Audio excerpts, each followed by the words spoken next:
हरे राम हरे राम हरे राम हरे राम राम राम राम राम हरे हरे।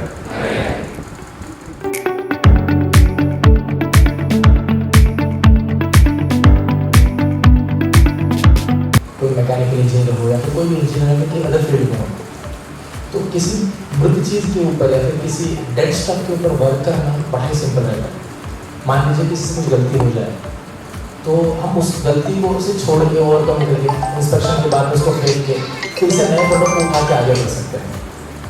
लेकिन ऐसा माना जाता है कि सोसाइटी में कुछ ऐसे लोग हैं, जैसे कि मैं स्पेसिफिकली कहूँगा डॉक्टर्स के बारे में, आपका पहला केस हो या लास्ट केस हो, आपको उसको बहुत ज़्यादा रिस्पॉन्सिबिलिटी से हैंडल आउट करना होता है।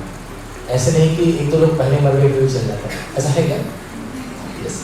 तो टीचर्स भी आपको बताते हैं और दूसरे टीचर्स भी हैं, जैसे कि आप लोग अभी तक 11-12 के जर्नी के बाद आप यहाँ पे आए हो, तो आपका जो लेवल है यहाँ से और भी आगे बढ़ने वाला है, तो उसमें टीचर्स का बहुत ज़्यादा योगदान होता है। तो आज हमारे बीच में नितिन घोरपड़े से उपस्थित है, आप देख पा रहे होंगे, और लैप्रोस्कोपिक सर्जन है ये। सॉरी, थोड़ा सा मुझे ज़बान का प्रॉब्लम है।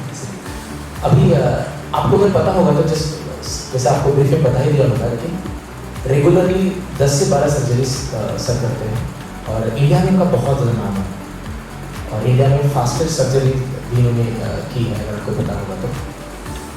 अभी तक इनकी जो जर्नी हुई है, जैसे आपको पता होगा, कोई भी पर्सन है अपने जीवन में जो भी अपना कर्म है उसे करने का प्रयास करता है, लेकिन कम समय में उसे बहुत अच्छी तरह से करना। जैसे आपको भगवद गीता में पता होगा कि अर्जुन भी धनुर्विद्या में बहुत ज़्यादा आगे थे अपने कम एज में, इसीलिए वो जाने जाते हैं। सिमिलरली सर भी उनका जो पर्टिकुलर प्रोफेशन है उसमें बहुत ही अच्छे तरीके से आगे बढ़ रहे हैं। इसीलिए आज वैसे उनका बहुत ज़्यादा बिजी शेड्यूल था, लेकिन फिर भी आप सभी लोगों को समय देने के लिए मतलब सर आज यहाँ पे आए हैं। मैं चाहता हूँ कि अभी सर से मैं कुछ क्वेश्चंस करूँगा, तो क्वेश्चंस के बाद में अंत में आप भी कुछ क्वेश्चंस ऐसे कर सकते हैं। सो प्लीज़ सारे क्वेश्चंस को आप अच्छे से सुनिए और उसके अकॉर्डिंगली हम आगे बढ़ते हैं।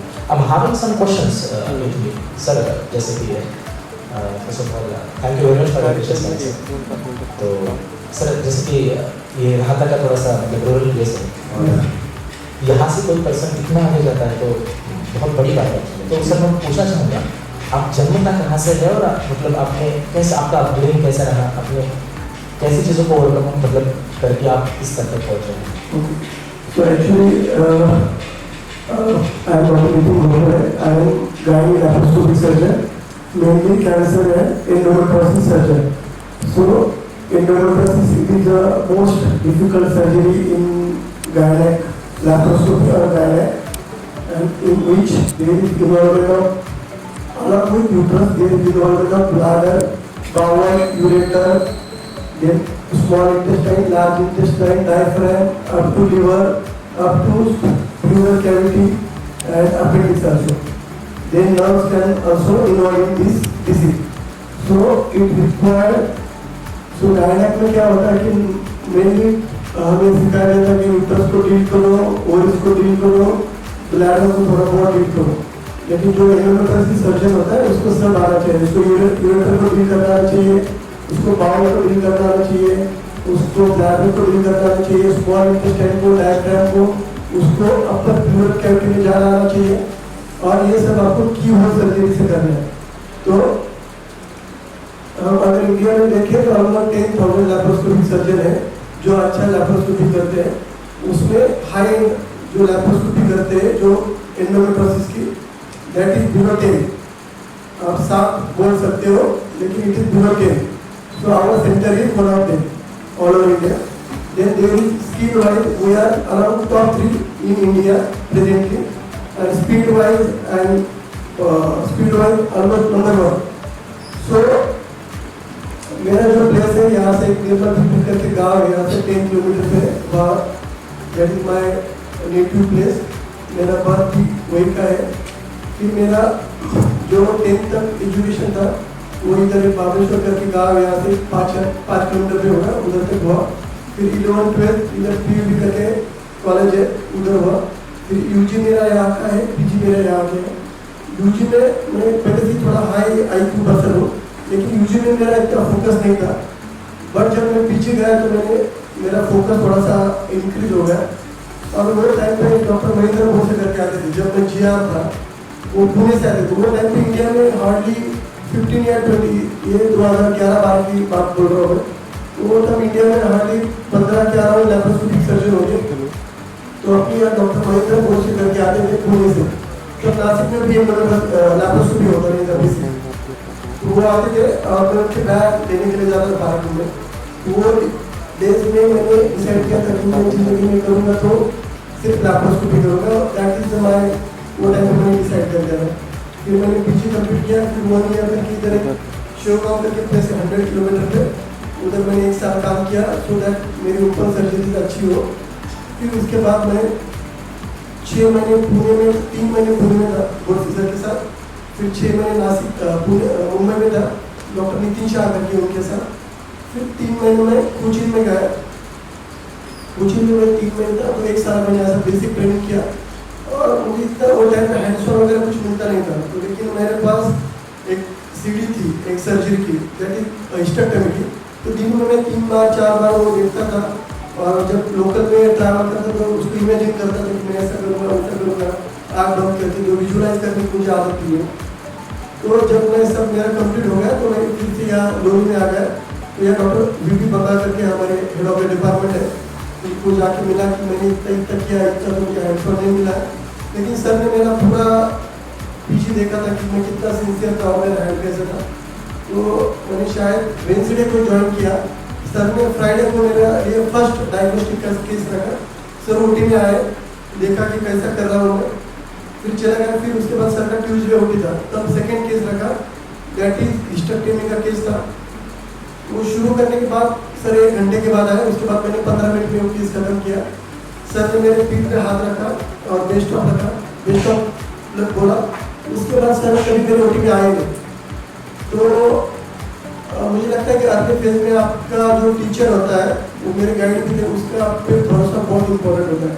लैप्रोस्कोपी करने के लिए आपको प्लेटफॉर्म चाहिए होता है, टेक्नोलॉजी तो चाहिए, फिर आपको टीचर भी ट्रेनिंग भी चाहिए, लेकिन आपके लिए प्लेटफॉर्म भी होना चाहिए। तो दैट इज माई जर्नी। तो यहाँ से मैंने 3 साल फिर इधर काम किया लोनी की मेडिकल कॉलेज में। 3 दिन इधर काम करता था और 3 दिन में वेयर घाट करके उधर एक मेडिकल कॉलेज है, तो 3 दिन उधर काम करता था एज ए एंडोस्कोपिक सर्जन। फिर स्लोली मैंने फ्रीलांसिंग भी चालू किया। तो 2012 में अगर मेरा फिनेंशियल कंडीशन आप देखोगे तो हमारे 10 बाय 10 के 2 रूम थे और उसकी जो वॉल थे दैट इज मिट्टी के वॉल थे, सीमेंट के भी नहीं, ऊपर टीन था। तो उसमें हम रहते थे, मेरी एक सिस्टर थी, माँ बाप हम उसमें रहते थे। तो स्लोली हमने सिंगल चिप कैमरा के 50% पैसे 4-5 लाख अरेंज किए, फिर बाकी लोन लिया, फिर मैंने स्लोली फ्रीलांसिंग चालू किया। और 2015 में मैंने मेरा per month surgery rate around 60 के अराउंड था, दैट इज जब 2017 आया that will reach up to 150। और वो टाइम पे that is the maximum all over India. तब इंडिया में कोई 100 के ऊपर कोई एक सिंगल गाय ऑपरेट नहीं करता था, जो दैट इज स्ट्रेसफुल सर्जरी। तो आपका माइंड उतना ट्रेन बिहेव भी करना चाहिए। तो वो टाइम पे मैं 150 सर्जरीज करता था। और 2017 मुझे याद है कि वो टाइम पे 1 जनवरी से लेके 31 दिसंबर तक मैंने एक दिन की छुट्टी नहीं ली थी।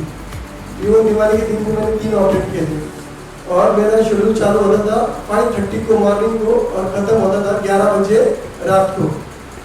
तो जो नंबर ऑफ केसेस थे वो इतने शॉर्ट पीरियड में मैं ज़्यादा करने लगा कि सब मेरा स्पाइनल लेवल पे आ गया था। तो नॉर्मल जो अच्छा लैप्रोस्कोपिक सर्जन होता है जो मुंबई का पुणे का, तो उसको अगर टोटल लैप्रोस्कोपिक हिस्टेक्टोमी करनी हो तो उसको 45 मिनट लगते हैं एवरेज टाइम।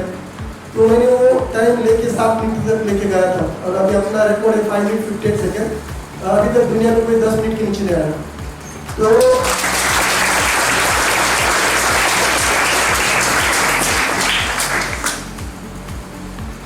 उसके बाद मैंने सोचा कि अभी तो मेरे पास पहले सिंगल चिप कैमरा था, तो पैसे आने लगे तो 3 चिप पे मैं 2016 में शिफ्ट हो गया। और फिर मैंने सोचा कि मुझे एडवांस सर्जरी के लिए फोकस करना है। तो दैट इज द 2 सर्जरी होते हैं।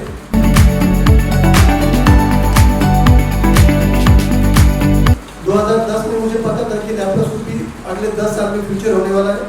और 2016 में मुझे पता था कि कैंसर और एंडोमेट्रोसिस, मेनली एंडोमेट्रोसिस फ्यूचर होने वाला है। तो मैंने वो डायरेक्शन से फोकस किया फिर वो सर्जरी पे। और it is a tyre 3 city, तो मुझे इधर गैस्ट्रो सर्जन का बैकअप नहीं था, वैस्कुलर सर्जन का बैकअप नहीं था, यूरो सर्जन का बैकअप नहीं था। तो मैंने मेरा माइंड ही ऐसा ट्रेन किया कि मैं ही सब कुछ हूँ। तो मैं सब यूरो के बुक भी पढ़े, यूरो की सर्जरीज कैसे थी वो देखी, वो देख के सीख ली। रेक्टम रिलेटेड जो सर्जरी जो गैस्ट्रो की बुक है वो पढ़ ली है, क्योंकि वो टाइम पे कोविड आ गया था। तो मेरे पास 3 महीने फ्री थे। तो वो टाइम पे मैं ऑलमोस्ट 12 घंटे 14 घंटे रीडिंग करता था। तो मुझे ये सब आना चाहिए कि न्यूरोएनाटॉमी कैसे होती है, वो सब मुझे बेसिक की पता होनी चाहिए। डायफ्राम कैसे होता है, स्मॉल इंटेस्टाइन कैसे होता है, हाउ टू मैनेज इट। तो वो मुझे समझो, मुझसे अगर बड़ी वेसल इंजरी होती है तो उसको वैस्कुलर सर्जन रिपेयर करता है। तो मुझे पता नहीं था, मुझे कोई हेल्प करने वाला नहीं। तो मैंने खुद को प्रिपेयर किया कि कैसे क्लैम्प करने हैं, कैसे रिपेयर करना है। तो मेरे से 1-2 इंजरी हुई, मैंने रिपेयर की वो। अब यूट्यूब पे जाके देखोगे हाउ टू रिपेयर मैंने क्या वर्किंग हो पड़े, तो आपको वीडियो मिल जाएगा। तो जब 2017 आ गया, तो जब मैंने प्रैक्टिस शुरू की थी मेरी 2014 में, मेरा स्मॉल ओपीडी चालू किया था, तब मेरा गोल था कि मैंने कि 2.5 लाख 3 लाख कमा दूँ और आजू बाजू के 10 गाँव के लोग मेरे पास आ जाए। दैट इज माई गोल। और जब 2017-18 आ गया, तब सिचुएशन ये था कि मैं ऑलमोस्ट उससे 10 गुना कमा रहा था। मेरा नाम तब ऑल ओवर इंडिया हो गया था। मेरी ट्रेनिंग चालू हुई थी, मैंने ट्रेनिंग शुरू कर दी थी 2018 में जनवरी में। और मेरे पास ऑलमोस्ट 2 साल का 3 साल का वेटिंग रहता था हमेशा। अभी भी आप इंस्पिरा का वेटिंग देखोगे तो 2.5 साल का वेटिंग है ट्रेनिंग के लिए। तो और जब वो टाइम पे डॉक्टर संजय पटेल करके अहमदाबाद में, तो ही इज द वो सर्जन है जिन्होंने फर्स्ट रेडिकल हिस्टेक्टोमी इंडिया में की, कैंसर सर्जरी। और हम मुझे अपना 15 साल सीनियर है। जब वो मेरे पीछे खड़े होकर सर्जरी देखते थे मेरे, तो बोलते थे कि हर सर्जन एवरी सर्जन है और 2 आए, लेकिन 3 आए। उनका स्पीड था मेरे पास, एक्यूरेसी और स्पीड। तो मुझे लगा कि जिधर मेरे जो एक्सपेक्टेशन थे उससे मैं 10 टाइम्स ज़्यादा अर्न कर रहा हूँ। मेरे पास पूरी इंडिया में मेरा नाम है, फिर भी मेरी लाइफ स्ट्रेसफुल क्यों है। तो वो मुझे जानना था कि कुछ तो गलत हो रहा है। और वो टाइम पे कोविड आ गया, तो कोविड पे टाइम पे मुझे थोड़ा फ्री टाइम मिला कि ये बारे में मैं सोच सकूँ। फिर मेरा एक फ्रेंड था डॉक्टर विक्रांत केरला की साइकेट्रिस्ट, तो उसके पास गया मैं कि ऐसा क्या हो रहा है कि ये सब कुछ हो रहा है फिर भी मेरे लाइफ में स्ट्रेस है करके। तो उसने बोला कि आप थोड़ा भगवद गीता रीड करना शुरू करो। तो वो टाइम पे मैं फिर लोगों को मिलने लगा कि समझो जो मेरे से 10 साल सीनियर है और जो मैं देख रहा हूँ कि मैं 10 साल के बाद इधर होने वाला हूँ, तो मुझे ये रास्ते से जाऊँगा तो मैं 10 साल में इधर हूँगा। तो मैं वो लोगों को जाके मिला, लाइक संजय पटेल, हाफिज रहमान, शरीफ मुंताफिर, वो लोगों को जाके मिला, उनके साथ 2-2 3-3 दिन रहा, देखा कि उनका लाइफ क्या है।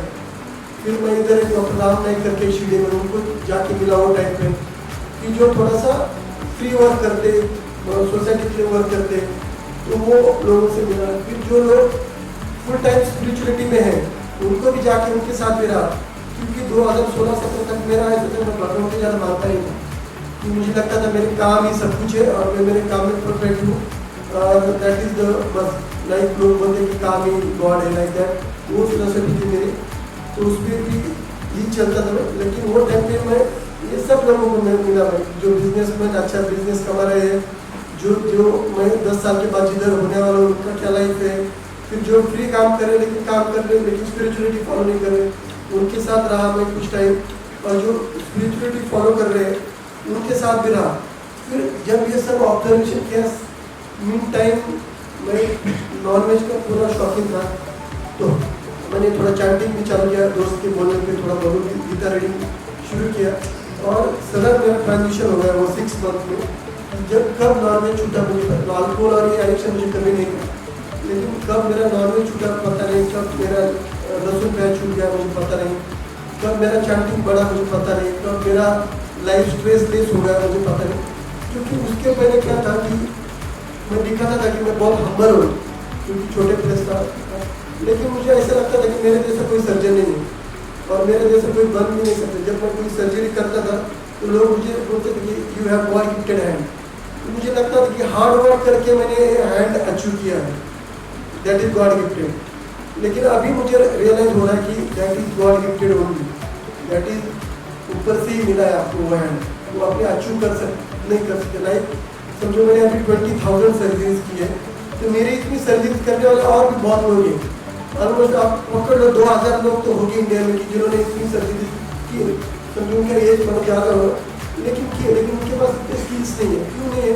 क्योंकि आपके पास वो गॉड गिफ्टेड स्किल्स है, वो गॉड ने दिए, आपको हार्ड वर्क करके वो अचीव नहीं कर सकते आप, समझ गया? तो दैट इज माई जर्नी कि मैं शिफ्ट किया स्पिरिचुअलिटी की तरफ। और अभी हमारा सिचुएशन कि हमारे इंस्पिरा करके इधर सेंटर है, वो पूरे इंडिया से इवन आउट ऑफ इंडिया भी हायरिंग के लिए लोग आते हैं। आईएम सेंटर भी है, ट्रेनिंग सेंटर भी है। फिर हमारा नेक्स्ट जो centre that is robotic centre, अभी उसमें टेली सर्जरी भी आ रहा है। लाइक आप फ्रांस से भी इधर ऑपरेट कर सकते हो, यहाँ से आप बैंगलोर ऑपरेट कर सकते हो। तो वो अभी नेक्स्ट 6 मंथ में शुरू हो जाएगा। और हमारी विजन है कि नेक्स्ट 5 ईयर्स में हमारा साउथ में एक सेंटर होगा और नॉर्थ में एक सेंटर होगा। तो दैट इज माई ऑलमोस्ट पूरा अभी तक का जर्नी है। और जब स्पिरिचुअलिटी के बारे में बोलोगे कि क्या हेल्प हुआ मेरा, तो हर पॉइंट पर मैं खुद को प्रूव करता रहता था, डोमिनेट करने का ट्राई करता था। दैट इज द माई और सिचुएशन को कंट्रोल करने का ट्राई करता था। That is the cause of my stress. वो मुझे आगे जाके पता चल गया। अभी मेरा कॉन्शियसनेस है कि कुछ अपने हाथ में नहीं, आपने हाथ में सिर्फ एक काम करना जो आपको, जिसके लिए आपने सिलेक्ट किया है। जैसे मुझे लैप्रोस्कोपी के लिए सिलेक्ट किया है गॉड गिफ्ट स्किल देके, तो मुझे वो काम अच्छे से करना है, मेरा 100% उसमें देना है। और उसके लिए जो प्रिपरेशन चाहिए वो अच्छे से करना है। उसके बाद जो रिजल्ट आएगा उस पर अपना कंट्रोल है, उस पर बहुत सारे फैक्टर काम करते हैं। तो जब हम कोई भी सिचुएशन कंट्रोल करने जाएंगे या रिजल्ट को कंट्रोल करने जाएंगे तब स्ट्रेस आएगा। जब आप प्रोसेस पे फोकस करोगे और प्रोसेस पे अपना 100% दोगे तो आपका रिजल्ट भी अच्छे होंगे। और नहीं होगी तो आपको पता होना चाहिए कि सब आपके हाथ में नहीं होता है, कुछ उसमें डेस्टिनी का रोल होता है, बहुत सारे फैक्टर काम करते हैं। तो भगवद गीता हमें वो सिखाती है कि you have only right to focus on process और उसको अच्छे से करो, रिजल्ट पे फोकस मत करो। उसमें बहुत सारे फैक्टर काम करते हैं। नहीं तो लोग अभी छोटे छोटे टेस्ट होते हैं, उसमें कुछ फेलियर आता है, डिप्रेशन में होता है। तो हमें डिप्रेस नहीं होना है, हमें आगे बढ़ना है। और हमें क्या इधर जाके डे से लेकर नाइट तक हार्ड वर्क नहीं कर रहे हैं, हम सोच के देखते हैं। तो हमें सोचने का प्रोसेस कम करना है और हमें काम पे फोकस करना है। अपने काम पे फोकस करोगे तो अपना सोचना कम हो जाएगा। तो जितना सोचना कम करने के लिए 2 ही फैक्टर है अपने पास, 2 ही। तो साइंटिस्ट बोलते हैं कि दिन में 60,000 थॉट आते हैं आपके दिमाग में। कितने? 60,000 थॉट। तो अगर ये थॉट को कम करने तो अपने पास 2 ही ऑप्शन है। एक है चैटिंग, दैट इज भगवान का नाम चैट करो आप। और सेकेंड है जिम, या कोई भी आप एक्टिविटी करोगे जिधर आप फोकस करोगे मसल एक्टिविटी में, तो दैट इज द थिंग। तो आप सात्विक डाइट लो जिससे आपका हेल्थ अच्छा रहेगा, क्योंकि ये अच्छा रहेगा तभी आप बाकी चीज़ें कर सकते हो। आप आपका करियर अच्छा कर सकते हो, स्पिरिचुअलिटी अच्छा कर सकते हो, रिलेशन अच्छा कर सकते हो। जिस दिन आपकी हेल्थ बिगड़ गई तो आपके लिए एक ही प्रॉब्लम है, फिर दैट इज द हेल्थ। बाकी कोई प्रॉब्लम नहीं आपके पास। आपके पास करियर की प्रॉब्लम नहीं है, आपके पास रिलेशन की प्रॉब्लम नहीं, कुछ नहीं प्रॉब्लम है, फिर आपके पास हेल्थ की प्रॉब्लम है। तो हेल्थ पे फोकस करो। हेल्थ 2 ही चीज़ों से अच्छी होती है, that is physical health, that is by आपका सात्विक फूड। मैं फिर से रिपीट कर रहा हूँ, सात्विक फूड, नॉट नॉनवेज और तामसिक फूड। और रासिक फूड दैट इज सात्विक फूड। और सेकेंड चीज़ होती है आपका exercise, that is for your physical health. और मेंटल हेल्थ के लिए आपको स्पिरिचुअलिटी छोड़ के पॅनिक सिच्युएशन येत असेल सर्जरीजमध्ये, तर आपण जे स्पिरिच्युअलिटीचं बोललं त्याच्याने पॅनिक सिच्युएशन तुम्ही कंट्रोल कशी केली सर्जरीमध्ये? आपका प्रिपरेशन अच्छा होना चाहिए। लेकिन सर्जरी खत्म होने के बाद आप पास में नहीं होना चाहिए, आप गिफ्ट में नहीं होना चाहिए। आपको उससे सीख के और अच्छे से प्रिपेयर करके अगली सर्जरी के लिए आपको जाना चाहिए। तो आप जब प्रिपेयर रहोगे तो जब वो नेक्स्ट टाइम वो कॉम्पिटिशन होगा, एक तो होगा नहीं क्योंकि आप प्रिपेयर करके जा रहे हो कि कैसे होना नहीं है। अगर होता भी है उससे भी आप प्रिपेयर है, दैट इज द एक्सपीरियंस। तो जब कॉम्पिटिशन होने के बाद अगर आपका पल्स रेट 60 रहता है तो यू आर एक्सपीरियंस सर्जन। अगर वो 100 तक जा रहा है तो आपका अभी बाकी है, आपको ये होगा। तो सर्जन क्या होता है? सर्जन लाइक उसको बोलते ईगल आई होना चाहिए, लेकिन लायन हार्ट होना चाहिए। तो लायन हार्ट जो लायन होता है उसके साथ कुछ भी आ जाए वो शांति रहता है, समझिए। तो it will come with experience, it will come with preparation. Spirituality हमें हेल्प करेगी वो गिल्ट पे और इसमें, क्योंकि क्या है कोई कॉम्पिटिशन होता है तो हम नहीं करते। मैंने बोला ना वी आर नॉट डूअर, उसके ऊपर हमारे ऊपर कोई डूअर है पहली चीज़। और एक डेस्टिनी होती है, वो डेस्टिनी में मेरी भी है। समझो कोई कॉम्पिटिशन होता है उसके बाद जो भी फेस करना है तो दैट इज डेस्टिनी, मुझे वो फेस करना है वो ट्रबल, लेकिन वो पेशेंट का रिलेशन वो फेस करना है, समझ गया। तो मैं यही बोल रहा हूँ कि एक सिचुएशन पे सिर्फ एक चीज़ करके जाओ, लेकिन क्या क्वेश्चन पूछी जाएगी, एग्जामिनर का क्या माइंड सेट रहेगा, वो सब अलग अलग चीज़ें हैं। वो आप सिर्फ चीज़ पे कंट्रोल नहीं कर सकते, आप सिर्फ प्रोसेस पे कंट्रोल कर सकते हैं। और जो आपके कंट्रोल में है उस पर आप फोकस करो, लेकिन हम क्या है वो छोड़ के उस पर 20% फोकस करके 80% बाकी चीज़ों पे फोकस करके उसी का रिजल्ट है।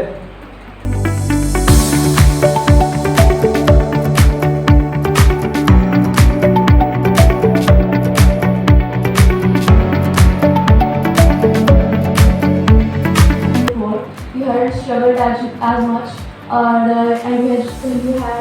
you have had reached higher. So I want to know that. Actually, I have two questions. First, smaller, so let's start with smaller. तो मेरा रियलाइजेशन यही है अभी कि I am nothing, there is God gifted hand and I am only instrument. वो कुछ time उनको मेरे से कुछ तो कराना है जो पूरे ने डिस्प्ले किया है, दैट इज माय कॉन्शियसनेस। तो मैं यही बोल रहा हूँ कि it is a game of consciousness. अगर आप सर्जरी कर रहे हो, अगर आपको 10 लोग फेस कर रहे हो टाइम में, समझो आप कॉन्फ्रेंस में लाइव ऑपरेट करते पूरे इंडिया के आउट ऑफ इंडिया सर्जन आते हैं उधर देखने के लिए, उधर आपको अगर फेस किया जा रहा है वो टाइम पे आपका कॉन्शियस नहीं है जैसे कि मेरे स्किल है, तो आपको ईगो यहाँ से यहाँ जाएगा, फिर आपको इतना अप्रिसिएशन चाहिए तभी आपका ईगो सेटिस्फाई होगा, समझिए। नेक्स्ट टाइम कोई आपको प्रेस करेगा तो आपको यहाँ से ईगो यहाँ चला जाएगा, समझिए। फिर आपको इतना अप्रिसिएशन चाहिए तभी आप सुखी हो, आप हैप्पी हो। लेकिन अगर आपका कॉन्शियसनेस रहेगा वो टाइम पे जब आपको कोई प्रेस कर रहा है, अगर आपका कॉन्शियसनेस रहेगा कि I am only instrument, there is some upper doer, I am only, उसने सब कुछ दिया है, तो आप इधर ही रहोगे। तो आपको कोई प्रेस करे या ना करे कोई फर्क नहीं पड़ता फिर आपको, तो आप हर सिचुएशन में स्टेबल रहोगे। लेकिन आपको पता ही तो चलता है कि आप उस लेवल पे हो, क्योंकि मैंने ऐसा ऑब्जर्व किया है कि I hold ego sometimes and I don't know that I hold ego. आप एक महीना चैटिंग करो, आपको पता चलेगा। समझिए कारण क्या है, आपको बोल रहा हूँ, क्योंकि क्या होता है कि चलता कैसा प्रोसेस आपको बताता हूँ। लेकिन क्या होता है कि कोई भी चीज़ का हम सोचते हैं जब, तो वो चीज़ से हमें अटैचमेंट हो जाता है। हम जब सेकेंड चैप्टर पढ़ेंगे भगवदगीता का, तो कोई भी चीज़ को हम सोचते हैं बार बार, तो वो चीज़ से हमें अटैचमेंट हो जाता है। जब अटैचमेंट होगा तो डिजायर करेगा होगा। तो आप जितने भी ऐड चलते हैं दुनिया में या फ्लायर दिखते हैं आपको, तो वो क्या चीज़ है, आपको बार बार उस चीज़ सोचने के लिए मजबूर किया जाता है, समझ गया। या कोई लड़के को लड़की से प्यार होता है, लड़की को क्या वो सोचता है बार बार, तो वो बार बार सोचेगा तो क्या होगा, अटैचमेंट होगा। अटैचमेंट होगा तो क्या होगा, वो चीज़ उसको चाहिए, दैट इज डिजायर। तो डिजायर होने के बाद दो चीज़ें होगी, एक तो वो चीज़ आपको मिल जाएगी या नहीं मिलेगी।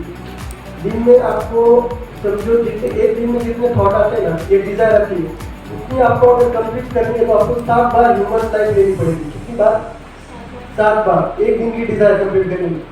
तो इसका मतलब 99% डिजायर तो कंप्लीट होगी नहीं, आपकी 1% ही होगी। तो 99% जब नहीं होगी तो आपको एंगर आएगा। आपको पता है जब भी आपकी कोई डिजायर कंप्लीट नहीं होगी तो क्या आएगा, गुस्सा आता है। जब गुस्सा आएगा तो उसके बाद डिल्यूजन करके स्टेट आती है। डिल्यूजन यानी दारू पीने के बाद जो स्टेट रहती है, that is the called delusion. उसके बाद आता है लॉस ऑफ मेमोरी, उसके बाद आता है लॉस ऑफ इंटेलिजेंस, उसके बाद आता है लॉस ऑफ एक्शन। तो ये सब प्रोसेस और ये विदिन 1 सेकेंड या मिली सेकेंड में हो जाता है। या आपने देखा होगा गुस्से में 1 सेकेंड में फूल हो गया, गुस्से में एसिड फेंक दिया, सब गुस्से में हो गया, अल्कोहल में इसमें होगा। तो कितना टाइम लगता है इसमें? 1 सेकेंड, 2 सेकेंड, 1 मिनट। तो ये सब प्रोसेस फास्ट होती है। तो हमारे पास कॉन्शियसनेस होना चाहिए कि क्या थॉट मेरे दिमाग में आ रहा है, ये थॉट मेरे लिए अच्छा है या बुरा है। अगर अच्छा है तो ही मेरे दिमाग में जाएगा, बुरा है तो आई विल रिजेक्ट इट। वो पावर होनी चाहिए आपके पास। तो वो पावर कहाँ से आएगी? वो चैटिंग से आएगी। चैटिंग क्या करेगा? चैंटिंग मटेरियल थॉट को रिड्यूस करेगा, स्पिरिचुअल मटेरियल बहुत सारी चीजें, मोबाइल 100 मोबाइल, लड़कियां 100, लड़के 100, ड्रेस 100, 1000 कार 1000, करियर किधर तक जाना है उसको कोई लिमिट नहीं, सब ये घर 100,000 कोई लिमिट नहीं। लेकिन स्पिरिचुअलिटी में एक ही भगवान का नाम, एक ही नाम, एक ही नाम। तो आप स्पिरिचुअल जो उसको आप ज़्यादा चिंतन करोगे तो मटेरियल चिंतन ऑटोमेटिकली कम हो जाएगा। तो जैसे हिलता पानी है, 60,000 वाटर है, हिलता पानी कुछ नहीं दिखेगा क्या है अंदर, जब वो शांत हो जाएगा समझेगा क्या अंदर जा रहा है, अच्छा है बुरा है, अच्छा है तो एक्सेप्ट करो, बुरा है तो जाने दो।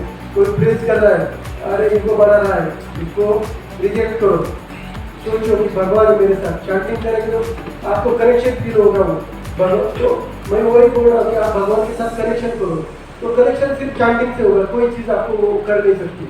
जब चैंटिंग करोगे आप विदाउट राउंड विदाउट माला आप चढ़ रहे हो, ये कर रहे हो, आप उसके एसोसिएशन में रहो तो आपको गाइड भी करता रहेगा। कनेक्शन इंपॉर्टेंट है भगवान के साथ, वो कनेक्शन रहेगा तो आपको बताता रहेगा भाई ये सब मेरा है, तेरा कुछ नहीं, तू जमन पे रहे, अगर ऐसा है सब कुछ।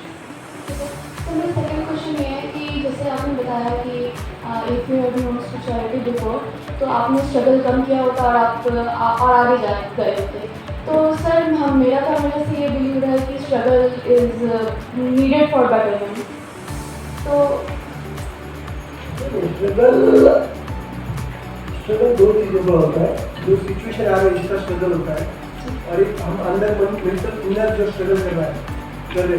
तो जो बाहर की सिचुएशन जो स्ट्रगल कर आती है वो आपके माइंड को थोड़ा टफ बनाती है, लेकिन वो कोप अप करने के लिए माइंड अगर स्पिरिचुअलिटी होता तो मैं थोड़ा जल्दी कोप अप करता वो सिचुएशन। लाइक मैं बोल रहा हूँ कि सिचुएशन चेंज होती रहेगी, सुख आएगा, दुख आएगा, फेलियर आएगा, सक्सेस आएगा, ये वो दैट इज द स्ट्रगल ना। वो तो आती रहेगी, तो वो आपका माइंड स्ट्रॉन्ग रहेगा तो आप उसको जल्दी कोप अप करके आप प्रोसेस पे नेक्स्ट फोकस कर सकते हैं। कोई आदमी को कोई चीज़ से बाहर निकलने के लिए 1 दिन लगता है, किसी को 1 महीना लगता है, किसी को 1 साल लगता है, कोई जिंदगी भर निकल नहीं पाते। समझिए हमारे पास इतना होना चाहिए कि हम 1 मिनट के अंदर वो चीज़ को छोड़ सके और बाहर आ सके। समझिए हमें भी डर लगेगा, हमें भी गुस्सा आएगा, हमें भी एनवी आएगा, हमें भी लस्ट आएगा, हमें भी सब कुछ होगा, हमें भी ईगो आएगा, लेकिन उसमें से हम कितने टाइम में बाहर निकलते हैं दैट इज इम्पोर्टेंट। आप सेकंड में निकलते हो, आप मिनट में निकलते हो, आप आवर में निकलते हैं, या आप दिन में निकलते हो, महीने में निकलते हो, साल में निकलते हो। समझिए लोग इसमें मर रहे हैं। लोग एक तो पहले माइंड के पीछे भाग रहे हैं कि मुझे सक्सेस करना है, मुझे इधर जाना है, मुझे उधर जाना है, मुझे घर बनाना है और मुझे गाड़ी लेनी है, यानी माइंड के लिए। फिर उसके बाद सब कुछ हो जाता है तो ये वो कह मुझे नाम करना है, मुझे नाम करना है, और एक दिन मर जाते हैं। और हमारा जो लाइफ है दैट इज सेल्फ रियलाइजेशन, कि हम बॉडी भी नहीं है, हम माइंड भी नहीं है, हम स्टेज भी नहीं है, हम ईगो भी नहीं है, हम सोल है। That is the purpose of life. तो हमें ये पर्पज ऑफ लाइफ जितनी जल्दी पता चले उतना अच्छा है। तो आप ये विराट कोहली देखोगे या जो बेस्ट कॉमेडियन को मैं भूल गया, वो बोल रहे हैं उनका ये कि सबको सक्सेस मिले, सबको पैसा मिले, कि उनको पता चले कि इसमें कुछ नहीं। दैट इज द आप देखोगे कि जितने आप ऊपर जाते हैं उतने आप अकेले हो जाते हैं, उतने आप अंदर से एम्प्टी फील करते हैं, क्योंकि आप सोच के कुछ तो नहीं कर रहे।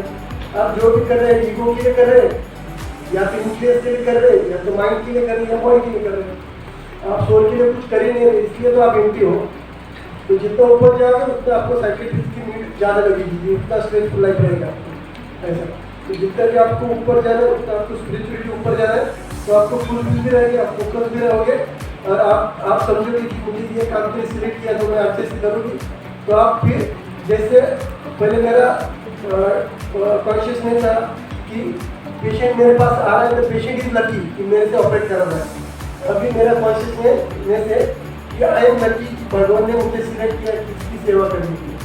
तो मुझे बोर नहीं होता है, मैं 27 ऑपरेट भी 1 दिन में कर लेता हूँ, मुझे कुछ नहीं होता, मैं करता ही नहीं, किसी को सोचता ही।